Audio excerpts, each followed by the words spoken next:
Hello, and welcome to the Evolved Man's Masterclass. Today, I am super excited to have a special guest with me, John Taylor. Welcome, John. Nice to see you, Ben. What a pleasure. So, John, I'm just going to give you a brief introduction here. You are a men's transformation specialist. You help men achieve peak performance, expand their impact in the world by helping them face the fears, holding them back from their purpose so they can lead fully actualized lives. And when you're not doing that, you like to climb mountains, kiteboard, and play guitar. It's an awesome mission you have there. Yeah, it is actually. Yes. Cool. So today we're going to go over a point in men's evolution where a man has done some basic work on himself. He's got some basic self-awareness. He's done some work around purpose, but you're going to talk to him about how that man can get to the next level. I know you work with lots of top performers. So I guess before we get into that, why don't you tell us a little bit more about your background and how you got to where you are? Yeah, thank you very much. To make it short, I did a number of years of consulting and came into like the tech space in the West Coast of the United States. And one of the roles that I had from all of these years of consulting is that I actually had the opportunity to sit as a glorified babysitter. And so I was literally, I would go over to the office of an SVP, senior vice president of this multi-billion-dollar company, and he's running billions of dollars, billions of dollars of projects, et cetera. And he had to work with another SVP across the campus. And so I would be in his office effectively and he'd be like, well, you tell him that. Okay, great. So I would sit there and I would listen and I would parse what was being said and I'd walk across to the other side and then I'd be like, wow, you know what he says he'd need, and I'd be very polite, very gentle, and I would relay it over there. And they would be like, wow, you tell him that. I would take it back and then I'd walk across the campus, go back. And okay, so we all know that exists in the world and that's everywhere in the world. And what I got was like one of these transformational moments in my life where I was like, oh, it actually has nothing to do with the talent of these divisions and all of these people and all of these resources and all of their heart energy being spent. It's actually two kids, little kids, that are upset that Tommy or Bobby or whatever threw sand in the playground, right, in the sandbox, and got really upset. And when I saw that, I realized, like in my life and in the life of so many people around me, there are some core, let's just say traumas or wounds or however they were originally formed, elements that actually get in the way of how we can truly achieve everything that we want in our lives. So although this person was in a very high position and so is his counterpart, they were so unhappy and the divisions were unhappy and the amount of discontent was just enormous. And I got in that day, I was like, okay, this is what they've been talking about when they say like, just a moment could change everything. Right. Just a moment of conversation can really change the entire, course, if you will, of a person's life and everything that it touches. And that's when I got really diligent about, okay, how does this game of transformation really work? How to get to the crux so that in a powerful conversation or doing my own personal work on me, like we get to the root of it and it literally changes everything. And that, if you will, was the starting point many years ago. And my path has led me along the way. And lo and behold, this is now the work that I do in, companies and with individuals, et cetera, across the world and across the United States. All right. So realizing that grown men can be acting out their childhood pain. Oh, yeah. Made you realize there's a better way. Well, and we all know this, we all know it. And I needed to really see it in front of me in such a way that I got my aha. And then I was able to reflect in my life and look at every place where I had just failed or done really foolish things. And literally it was that same kind of behavior showing up. And so if I wanted to really change my life, I had to get to the root of that for me. And if I wanted to be effectual in the world around others, understanding that this is part of the human condition really would allow me to give the gift of that into the world and engage in a completely different way. So yeah, we all have it. That's the point. We all have it. This is part of the human condition. So how do we work with it? How do we really commit to working with it and develop our lives, to its fullest potential? All right. Are there any salient points along the way we should revisit, or should we get into the crux of how? Let's just jump in. Everything will show up in its proper time. Yeah. Okay. So I'm a semi-awakened guy. How do I get fully awakened? All right, beautiful. Great starting question. So let's just start with some fundamental principles. First principle is that you're a sovereign being. Okay. Now, what does that mean? Like, yeah, I'm sovereign. Am I a king? Well, let's just take the king archetype out of it, and let's just talk about sovereignty. Sovereignty means that you actually own all of you. And now if we really sit with that, and this is a really deep point, so it's worth just like slowing it down for a moment, getting what sovereignty is. If you own all of you, then the opportunity to blame somebody else for something disappears. Yeah, but I like to blame things on how I grew up, so that's not very convenient. Yeah, not very convenient. So we'll get to that as well. That's agency. So perfect. So blaming mom and dad. Oh, I've done my fair share of that for decades. And then I got like, okay, yeah, there's my story. And in the act of having the story of blame, there's that little thing like when you point your finger at somebody else, you got three pointing back at you. It's a really beautiful illustration of actually the truth is this way. It's pointing back. So sovereignty says, like, if you're a sovereign being, you own your world. Nobody has control over you. You actually have true freedom. And more than just being like a cerebral comment, like, yeah, I get that. It's actually to live from it. So right now, like, those who are watching this or who are listening to this, like, just think of all the places in your life where you blame somebody else or something else for your situation. And right there in all of those places with all of those people, just imagine like you're a bucket leaking water, but that water is your power. Any place where that is being the story that's being told, you're leaking all of your power. Sovereignty says you actually claim it all back. Whatever mom and dad did, awesome, that's what happened. It could have sucked. Maybe it was a really horrible, tragic situation. Nonetheless, you're here now. You're not there then. Right. And the here and now is a place to really restore your power. So living from sovereignty is different than talking about it or pretending to be living as a sovereign being. Sovereignty is like a declaration of like, I will never blame anyone else for anything else because whatever else happens is for me to determine how I exist in the world and what I do with it. That's a huge stance of reclaiming, restoring power into yourself. So, okay, you're doing some transformational work, you're awakening. Who are you still blaming? And that's a place to restore and live from that. So that's a first cornerstone. Do I get to blame my past self, or is that not even available to me? Actually, no. Let's make that not available. So let's just get the energy. These are great questions. I'm really getting excited about where we're going. So the whole point is the energy of blame. Right. The action of blame takes power from self and puts it somewhere else, as if that person or that thing can actually have control or power over you. Just by the simple act of initiating blame, you've already given power away and created the story, the architecture of your world that they, whoever they are or whatever that thing is, actually has power over you. Right. So this is not to misinterpret the word power. This is not about like being King Kong or some big, force to be reckoned with, a destroyer. That's not what I mean by power. What I mean by power is you have full access to yourself. No one else has access to you. You choose how you operate in the world, knowing yourself fully.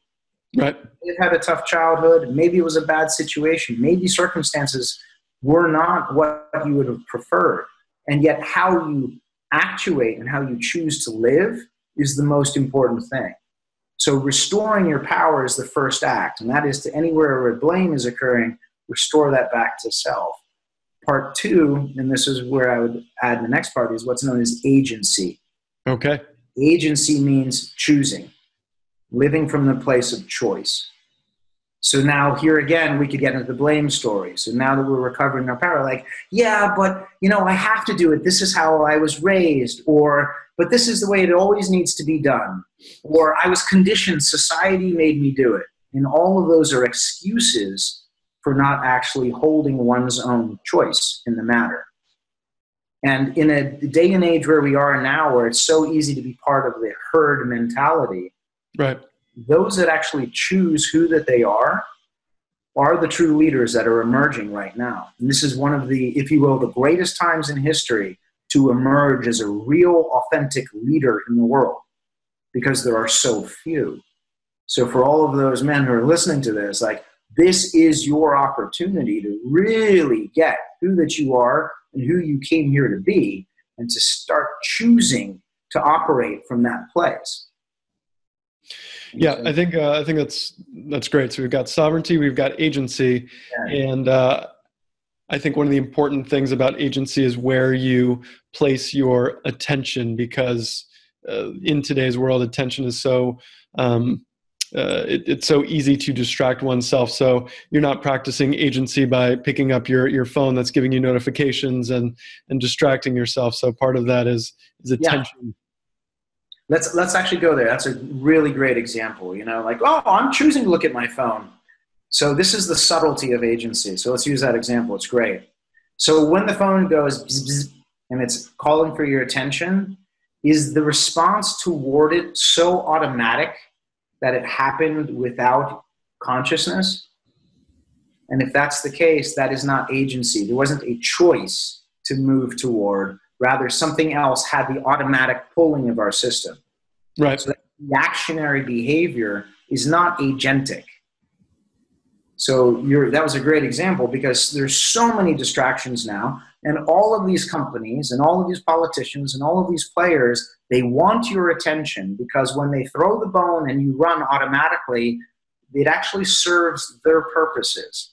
So this is not making anyone right or wrong. It's just saying, like, they get that that's how money and influence and power, that's how it gets stored, because people defer and give away their power. And that's power is in voting, in registration, in money, in wealth, in creating companies, in relationships. When that's just given away so quickly, so automatically, okay, that's where it's going. So agency is restoring that. So when that phone buzzes, do you actually have the small wherewithal to be like, yeah, I'm still in this conversation. I'm not moving. I'm not even being pulled by it. Right. That's awareness of agency in the living, breathing sense. All right. So we've got sovereignty. We've got agency. What's you want to throw some more in? Wonderful.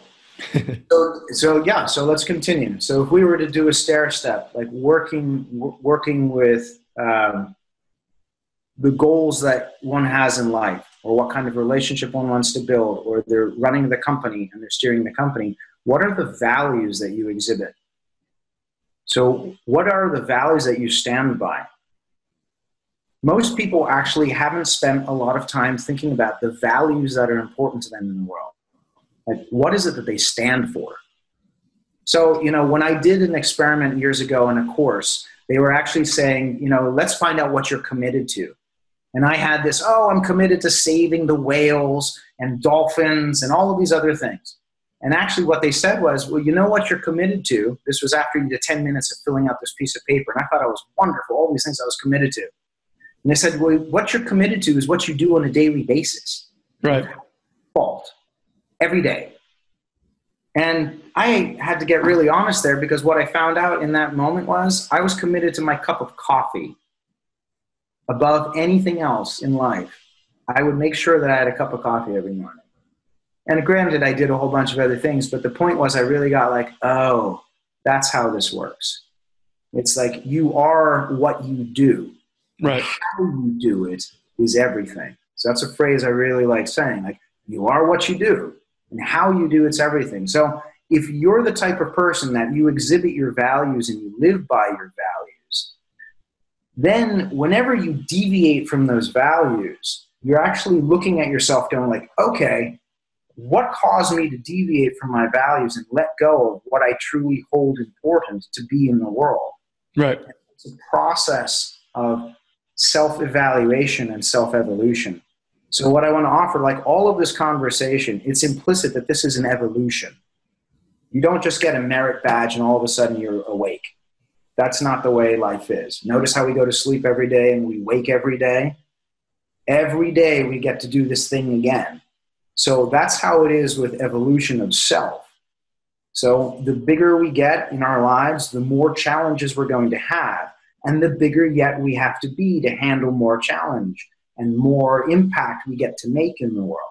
So as we grow in who that we are, the universe is such an awesome place. It says like, awesome, you did all that, here's some more. And you get to grow yet again. And Right. so the mindset of a continuous evolution while this is happening is extremely valuable. So your values are representative of how you stand in that place. What are you standing for? If I can, I'll add a couple examples. Like this whole Me Too movement that's occurring right now. Right. What are your values? Do you value your wife, maybe your daughter in the future, your mother being respected in the world and treated well? Well, if you do, then when your guy friends are being misogynistic right next to you and you say nothing, that's a demonstration of your values. So do you have what it takes to live by your values? And that's challenging for a lot of men because they think they're going to be ostracized and kicked out of their clan or their tribe or their community. But what I really want to offer you, and what I work with CEOs and all sorts of people about this conversation, is actually they will respect you. Right. You will respect yourself. And the most important thing for a man's evolution, if you will, I'll just offer this, is to love self and respect self. And the way you start doing that is by living by your values. You watch your words, you watch your actions, you watch your energy, and if they are aligned with what you believe to be in benefit to yourself, those that you love, and in the world, Right. that's a high vibration being. And you will notice that those people that exhibit that behavior, others flock toward them. Okay, now we're really becoming men in the world in the real sense of what it is to be like an alpha male. It's not a domination mentality. It's playing at the highest game possible. And those who play at their highest game vibrationally live by a very clear set of values. And they're constantly watching themselves to see where they're breaking down so they can restore themselves. The act of continuous evolution. Okay. So taking the example of speaking up around the guys who are being misogynistic, let's say I've got this value and I feel this way, but my internal image consultant in my mind does this cost-benefit analysis that speaking up won't be worth it because of the crap I'm going to get back at me. So how, when we're looking at evolution, do we have the value overcome that internal dialogue? Wonderful. There's no easy answer for that. Here's what I offer.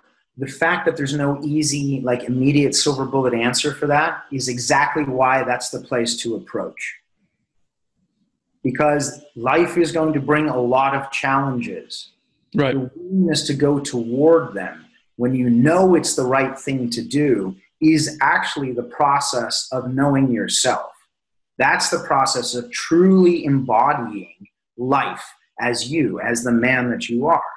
And if you're unwilling to approach a situation because you're afraid of what they may say or afraid of not being liked, then actually your value is, oh, I have to cower and I have to play small.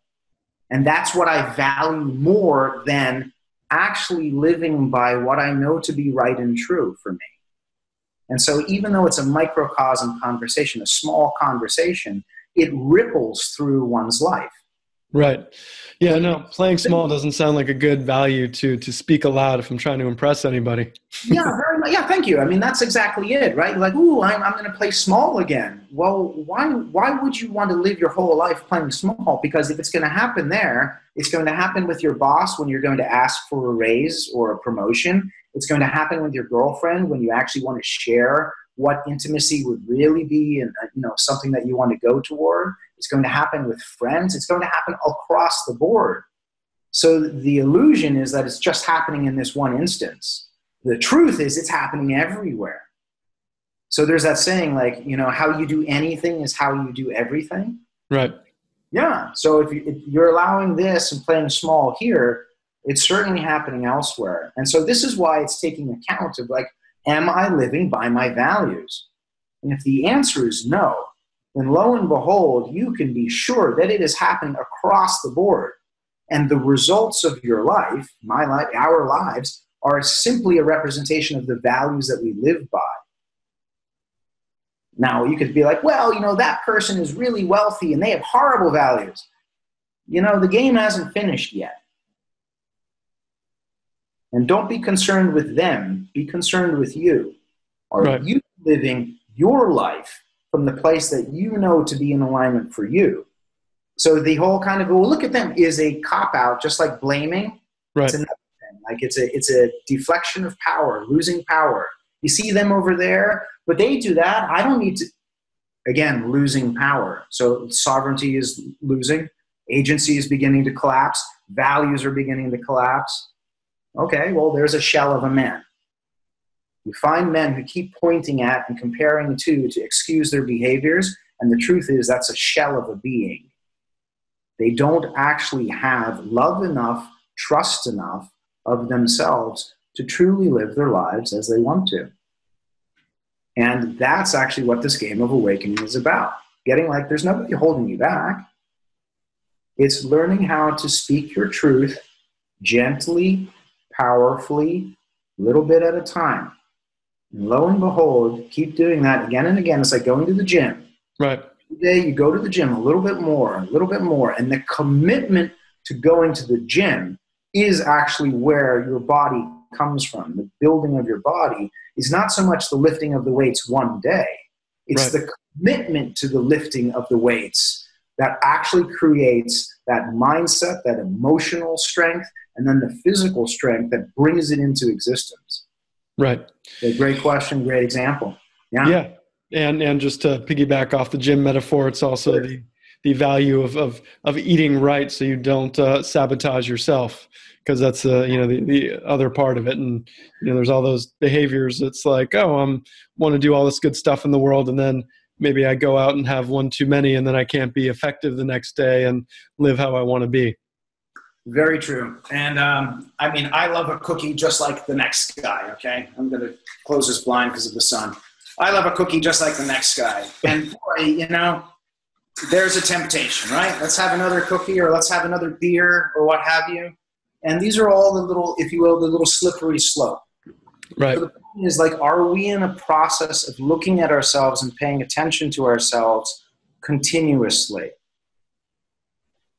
And here's the thing. It actually doesn't take that much energy to actually stay consistent. So, like, here's a car in a ditch.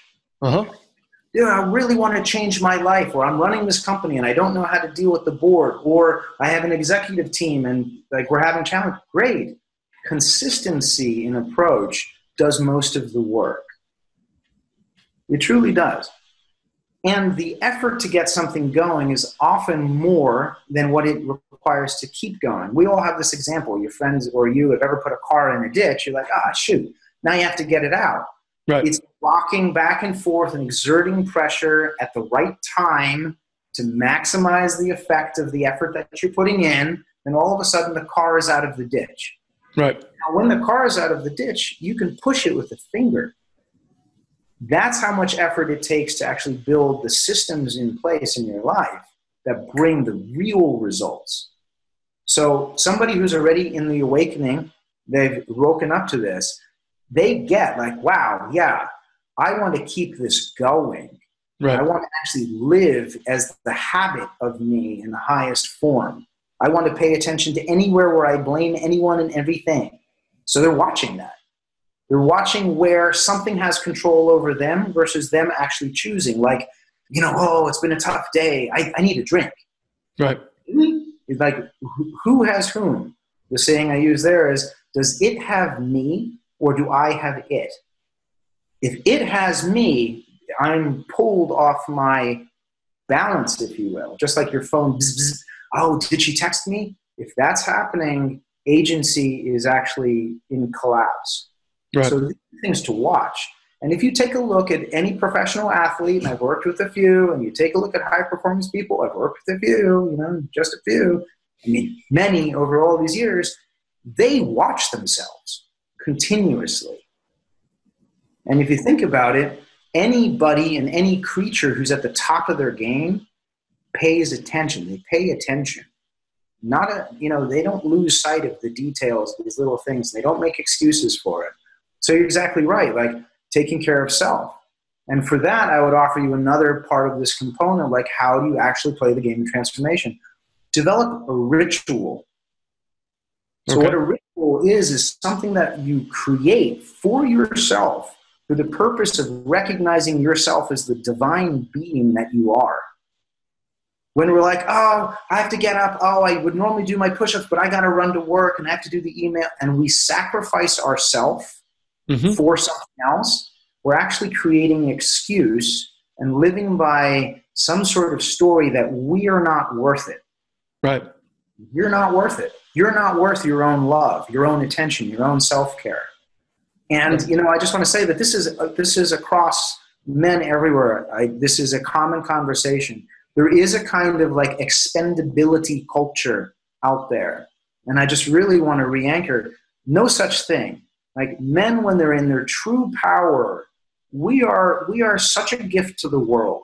Right. We live as who that we are. We choose how we act. We bring values online, and we care about ourselves and love ourselves for who that we are, and we care for ourselves. So a ritual is a small little thing that we can all create. I have my own rituals, and what that means, a ritual means it's an act of creating something as sacred. Okay. Instead of a to-do list, like, every day I do my push-ups, that's a to-do list. As opposed to, my ritual is that I do this, I shower, I come out, and I do X, Y, Z, and that's my time. So I'll give an example of some of my ritual. In the shower every day, I turn off the hot water and I sit under the cold water. So I finish with cold. I'm now even like turning off the hot to begin with, just a little bit, and it's kind of tepid temperature, and then I'm in the shower. Why that? Because for me, it awakens me. Like my whole body wakes like, wow, that's cold. I do that as well. I recommend the practice. Extraordinary, right? So not only are there tremendous health benefits from it, and these are all proven and scientifically validated, blah, blah, blah. It is a way of me recognizing me. It's a commitment to me, like, are you committed to you, to being with you in the way that you're calling yourself out right here, right now? And I do it, yes. And I'm grateful to the water that I have the huge privilege of just pouring out of my tap. And I'm connected to all that is. I'm connected to myself. I'm connected to life. And in that moment where all of that's happening, it's really to get like, here I am, now awake in the world. Then I go back and I do my, set of sit-ups and push-ups. And it's not that those are a huge number. They're not meant to do anything other than my commitment to myself. Right. I receive me. And then I do my meditation. And then I engage in the day. Now, guess what? It took me decades to get the value of loving myself. And so that's what I would offer you, like the evolution of a man. You can tell who's really on their game. They love themselves. They care for themselves. And they know how to love themselves and care for themselves. And because of that, they now know how to love others and care for others. And so you can see who the real men in the world are. They care. You can feel it. And so when you're in their presence, you feel good. Everyone around them feels good. You're like, wow, what is it with this person? Right. They are highly aligned in what it means to be themselves and accept themselves fully. And lo and behold, you see it in their body, in their energy, in their form, a multiplicity of ways. So we add ritual to the list. Yeah, no, I think underscore that. I mean, for me, the day begins with a little meditation, and then I do some sort of exercise or body movement, and definitely waiting to check email until after I've centered myself.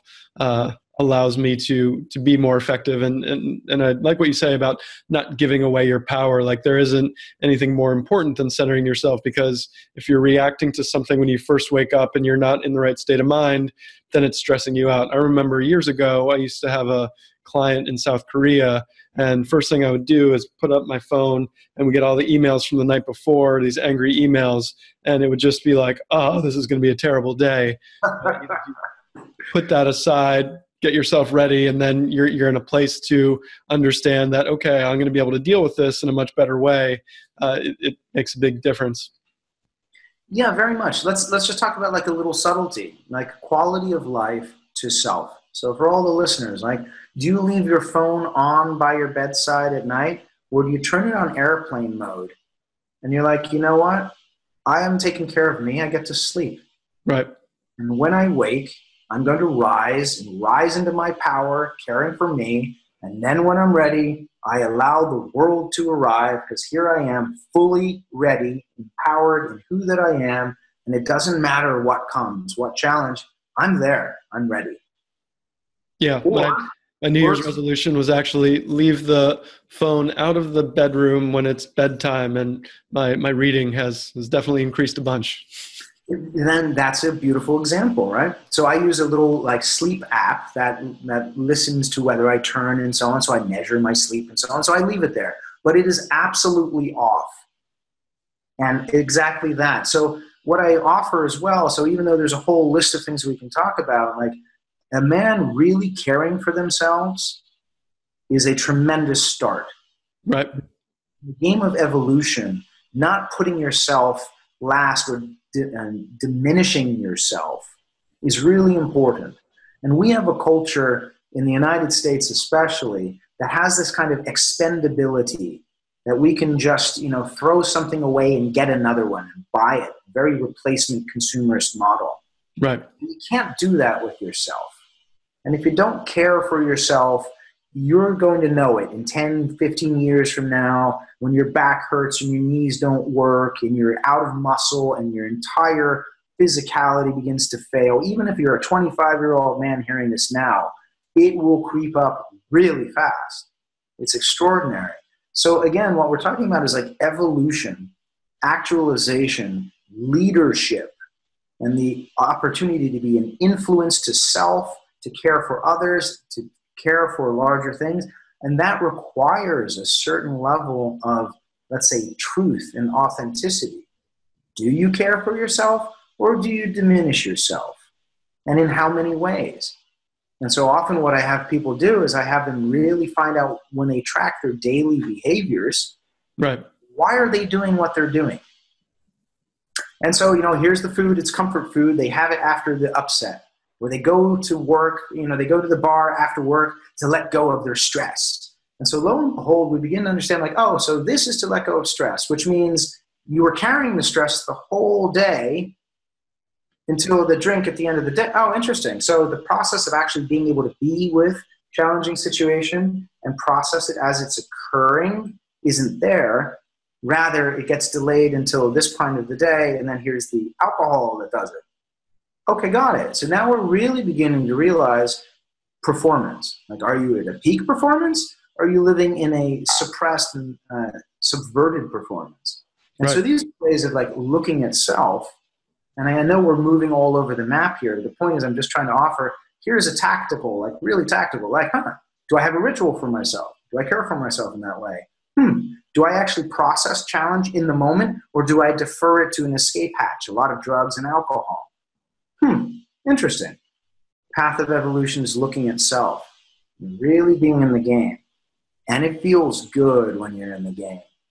The beauty of being in the game is it feels better. Just like when you're in the gym, and you may eat a little bit, but when you're like, dude, yeah, that feels good, it's a very different set of feelings.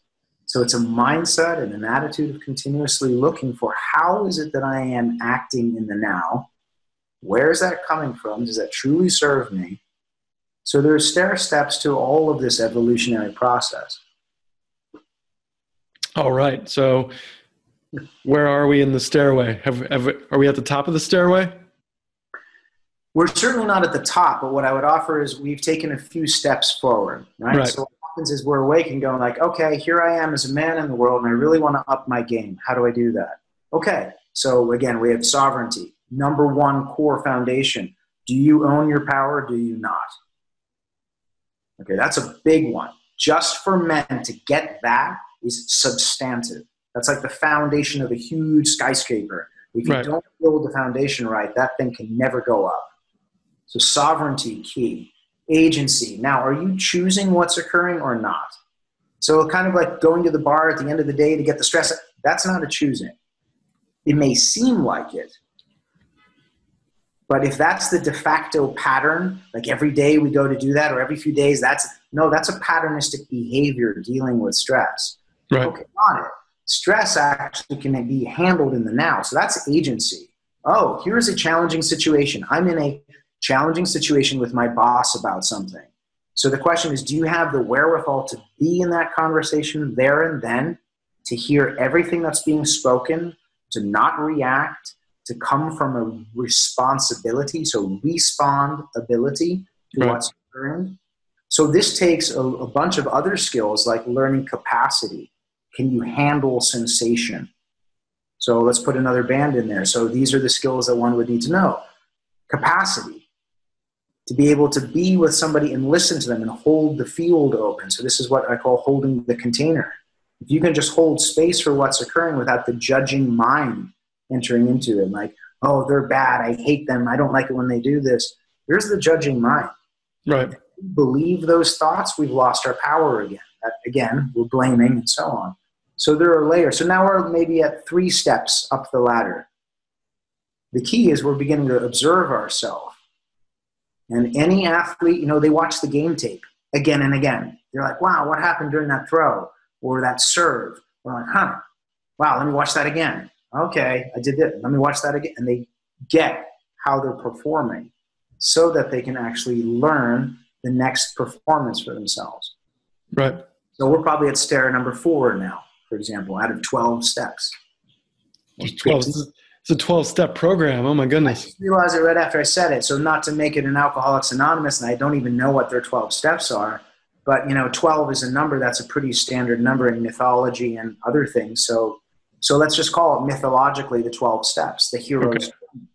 And actually, for those that who are watching this, every arc of every major story that we have all fallen in love with, like Star Wars and Lord of the Rings or whatever these things are, they're what's known as the hero's journey.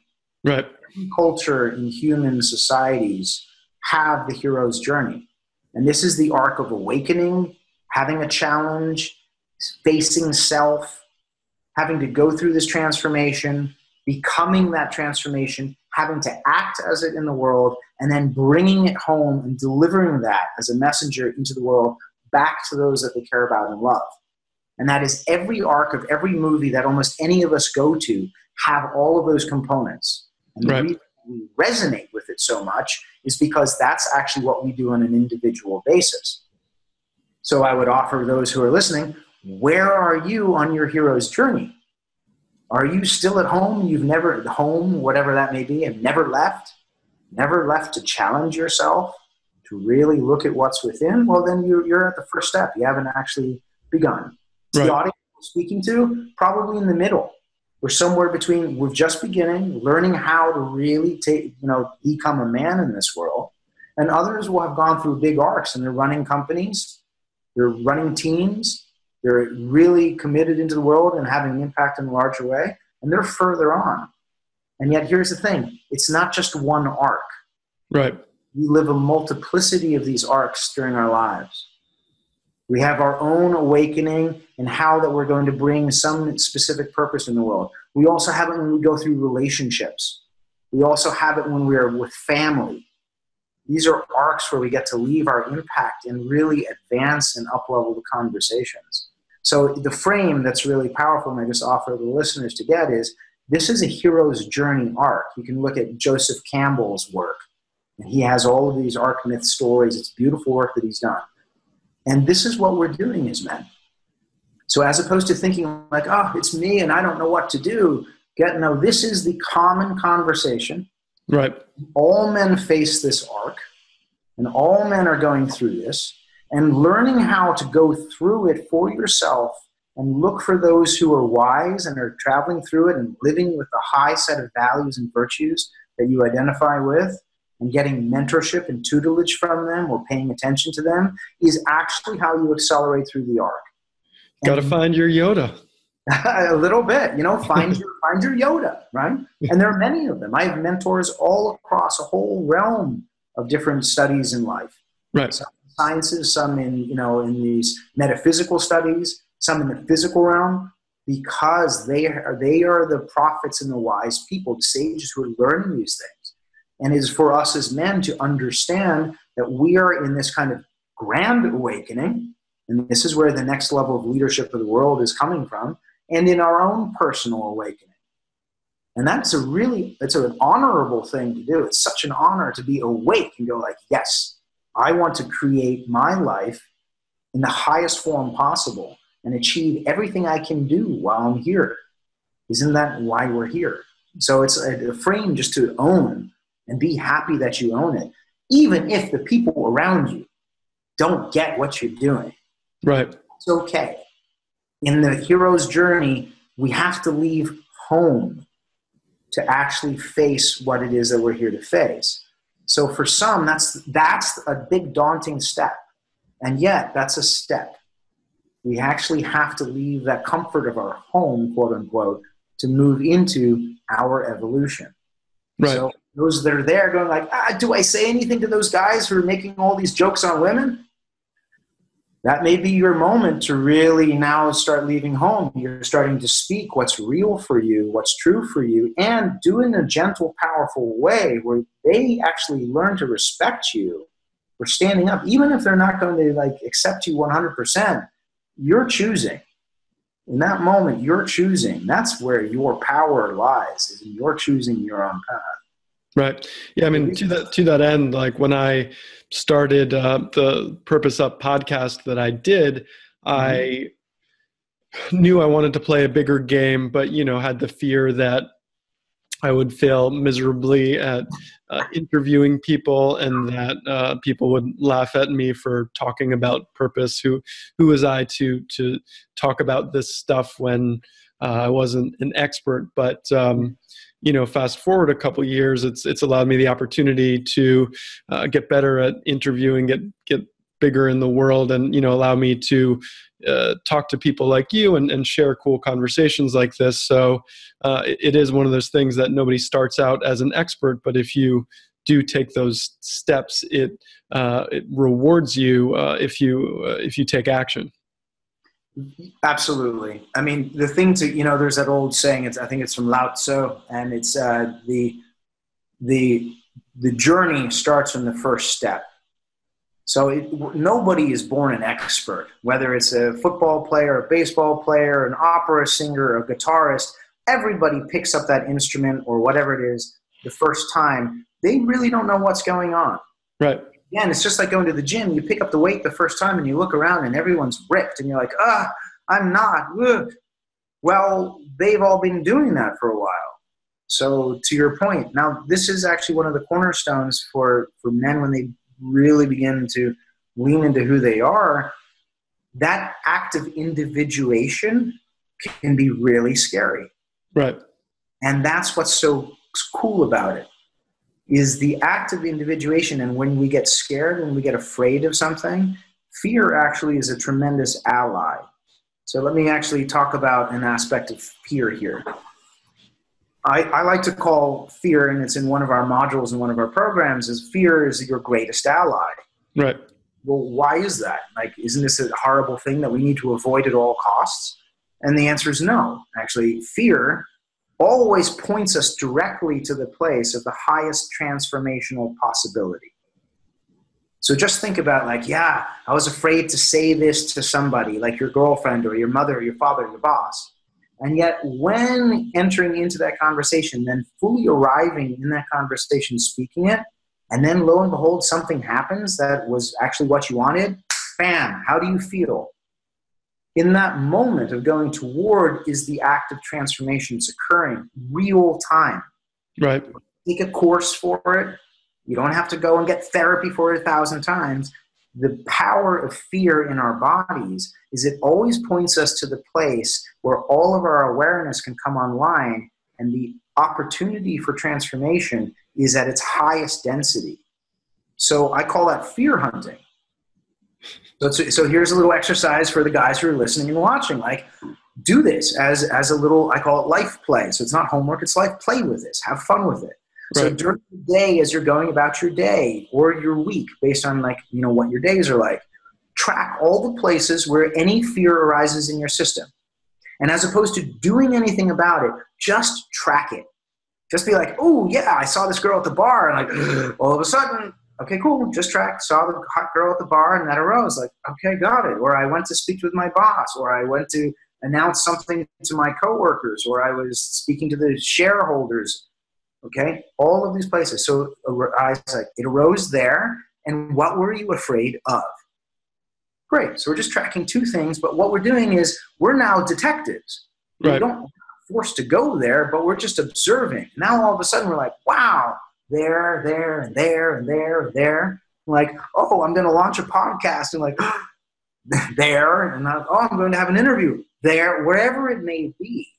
Right. So the beauty of that is we find out how often fear is arriving in our system and what it's about. And now, lo and behold, we have a completely different, here's the key, relationship to fear. So now, apart from being something bad, we're actually paying attention to where it arises. So right. just like you're on the highway and you're like, look for every Tesla that you see. And you're like, you know, there's one, right. there's one. You start counting them. So having some fun with it instead of having that like automatic response. Absolutely. So you start having fun with it. So now we're beginning to transform our relationship to fear. Really powerful. We're actually looking for it, and we're getting in right relationship. Oh, it's not so scary. There it is. There it is over there too. And great. So there's no judgment in the observing of. Right. So now what we get to do is we have our big long list of fears. I'm like, wow. Okay, great. So that was day one or week one. Well, I think like to that point, you can't like beat yourself up. Like, God, I'm scared of so many things. Yeah, perfect. Thank you for saying that, because it's so easy to go there with judgment, right? So it's not to be judging at all. It's to be in the game of this. That's why we're learning that fear is an ally. It's an ally because it's pointing us to the places where rapid growth can happen. Right. So now we have a list. We have a list of all the places that we found in a day or in a week where we get to see how we are in the game of transformation. Next game. So they're daunting. So you're like, oh, that's a really big one. Yeah, let's not go there. But that one, I can go there. Right. Okay, cool, I'm going to go there. And now you get to go there. So now you understand like what it was, where it showed up, what it was that you're afraid of. And now, you know, a couple days later, like, okay, I'm going to go there. The next time I'm going to go there. Now I know that it's there. Okay, what am I going to say? And that's, now you get to play with it. Like, I don't know. What am I going to do? And what I recommend is 3 actions. Okay. 3. So it's just like, oh, I'm going to go to let's use the girl in the bar. Okay. Girl, whatever, because we always like, there's the hottest girl, but I'm going to feel like a fool. I think that's just a common thing that we all have as men to a certain point. And then you're like, you know what? All right, let's see what happens this time. And now it's a game. Now we go like, okay, so I'm going to approach the girl. I'm going to notice something about her and say, you know, a compliment, or I'm going to look up like interesting things that happened today or something. So now you have action number 1, action number 2, action number 3. And the beauty is it's not like saying 1, 2, 3 things. It means that there are 3 actions. And the beauty of the action is that it requires you to stay in it for a period of time. So I'm going to share just like a really powerful nugget here that all men can use. I coach women as well. All women use as well. But this is the whole point. We get to flip our neurophysiology from one state to another. Okay. So here's a real powerful tool. Okay. It's just, I love this one. So here's a give me to all the guys out there. When we are in fear, our amygdala, that part of the brain, that's the reptile brain, is triggered. Right. And that's what has us in the fight, flight, or freeze. So when we're doing part 1 of the game, which is that we're fear hunting and we're seeing it, but we're not reacting to it, it allows the amygdala to slightly trigger, but we're not really engaged. So it's not taking over. So, okay, great. So we're actually getting close to the thing that's causing our fear, but we're not fully there. So it's actually not taking over our system. Great. Now we're going to actually do a physiological hijack. So as we go towards that woman, or we're in front of the person that makes us uncomfortable, or we're in that situation, all of a sudden you're there. And now your physiology is going, oh my God, I'm there. And literally the amygdala is triggering that this is a dangerous situation. Right. Great. Be there. And so what's really key is now to start breathing. So breath and breath control is normally what goes when we're in an amygdala situation. So breath contracts, and the reason it does that is it pulls all of the oxygen from our organs and punches it into our arms and our legs and our muscles, because you either have to fight, you have to run, or you're going to freeze and be still, but you have to lock down in that way. So what happens when this is triggered, or our amygdala is triggered, we actually hold our breath. So what you can do is you come to that situation where you are, and you sit still and you make sure you're breathing. Right. What begins to happen is the body, this clock that's sitting here is spinning really fast, going, is this danger, danger, danger, danger? And it's questioning, questioning, questioning. After about 90 seconds to 3 minutes, this physiology that we're going through is going to go like, we've been here for a long time and nothing seems to be happening. Oh, it must be all clear. It must be safe. And in that moment, like, your body will go, and that in-breath is your neurophysiology flipping from what is the sympathetic nervous system, which has you ready to fight, flight, or freeze, and it flips over to parasympathetic. And lo and behold, you have literally rewired your neurophysiology to that element. Now, I just want to say that again so everyone gets this. You just rewired yourself. So what you're saying is in a future situation, you won't have that same response because you've reprogrammed yourself. Exactly. So the thing to get, it's not like a course. You have to take 12 months to do this. And, here's the focus focus. You don't have to go to therapy and have this digested for 10 years on the couch. Actually, and this is how you get to deal with a lot of things in life, is you come closer to it and you learn how to be with it. Right. And that's actually what's actually occurring in the neurophysiology. So you go towards it, and it's going to get really scary in your system. Great. Get to that proximity. So you're not dissociating. Get to that proximity and breathe and be with everything that's arising. And just cyclically breathe and be with it, be with it. And it's going to feel like forever. Okay, by the way, for those who are listening, I mean, it's like, oh my God, is this ever going to end? And lo and behold, what's happening is that rewiring, it's all waiting. It's like, is something going to happen? Is something going to happen? Nothing's happening. No, nothing's. Okay, guys, it was a false alarm, and literally the system flips. And in that moment where your neurophysiology flips, you get re-encoded. And that's why actually fear is your greatest ally. It will always point you to the place where, if you really want to do your work, like really want to accelerate your growth and unfolding and becoming the fullness of you, you go towards your fears. You go toward them and have a right relationship to them. Understand what it's about that's occurring. It's a gift. And so, like with all gifts, it's knowing how to receive the gift. Right. It's knowing how to bring that in and work with it. So I just offer, like, everyone out there, like, oh, maybe let me do some fear hunting, and then maybe choose one that's not too big that I can go towards and do this physiological reset. And right. You've got a tool that just has a huge impact on your life. All right. Right? Fear hunting. Let's give it a shot. Cool. All right. And I think it's an amazing tip. I'm just cycling through different things I can try that with, but I won't take up time here doing that. We'll continue on that. Enjoy it. I mean, have fun with it. It's extraordinary. Cool. Yeah. So I know we've gone over a lot, and I know you could probably talk about this stuff for hours, and I could listen to it for hours because we both get a charge out of it. But what's important before we wrap up for the audience to know that we haven't covered today? Yeah, so let's just speak in fundamentals. Like all the audience listening and all people born, you're born with a tremendous amount of capability and skills beyond your wildest measure and ideas of yourself. Right. And the thing to get is that's inherent in you. There's nothing broken with you. There's nothing wrong with you.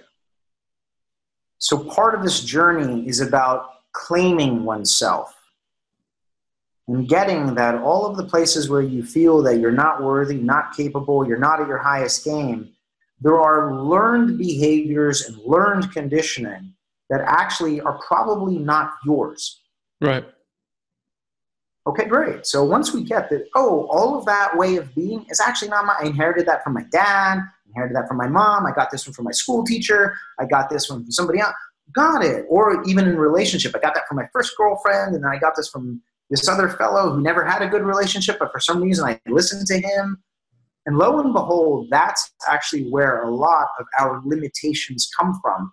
Yeah, I'll throw a couple out there that I've recognized. One is don't rock the boat, and then another one is better to be safe than sorry. Completely. Okay, so we just absorb these like we're some sort of like Velcro thing, and they stick to us. So actually, the game of evolution is cleaning ourselves. Like, hey, wait a minute, yeah, God, that's not mine. Thank you. And part of it's giving it back. Now, it doesn't mean like giving it back to your parents. Like, I'm gonna give it. No. What I mean is like you take it off energetically and you just give it back. It's okay. You just give it into the universe, take it off, and so on. So the thing to get is anywhere where we're limited in what we have in our lives or in our relationships is because we have created a belief system as ours, but it wasn't ours. And so when we start getting really good at identifying these things that are in the way and we start separating them out, lo and behold, life begins to change. And that's why sovereignty is at the core. No blame. So then we start getting rid of all of these stories really fast. Okay? Sovereignty is a key. Agency is a key. So the whole point is all of you men out there have just tremendous potential. Whatever you think your potential is, multiply that by 100. And you're not even close to what you're capable of. It's extraordinary. The men that I meet, and truly the power and potential in all of these beings is beyond measure. So let's get out of our own way. Let's really be loving and caring to ourselves and attentive that this is a process. And you get the entirety of your life to refine who that you are, to become the man that you really want to be, and to create the world that you really want to live in. And the reason why you know that part of you that you long to be, that part of you that you long to be, is because you can become that. That's why you can feel it. And that world that you long to have around you is available to you that you can create, which is why you can feel that too. Right. And so the question is like, what's it going to take from you to be a yes to the journey of creating and becoming that? And again, every journey is the first little step. Just commit to the next little step, to the next little step. And sooner or later, your commitment is so strong, you identify as a man on your own path, on your journey of your evolution, and nothing will stop you from that. And you can walk that path with grace and gentility and tremendous power all at the same time. And every man who hears this, your potential is unlimited. This universe is abundant. It does not put limitations on life. It allows all life to be fully expressed in whatever way it wants to. So it's up to us to choose that. And the kudos to any man who's listening to this is, you're already listening. So you already know a lot of what I just said is true. You know it inside. So give yourself the gift of committing to becoming all that you can be and creating the world you truly want to live in. Because you can. That's why you can feel it. It's already there in your consciousness and your being. Now lean in and do the work, even though it's not work. You get to live it. You get to really lean in And will it be challenging at times? Absolutely. And will you learn yourself through those challenges? Yes, that's the point.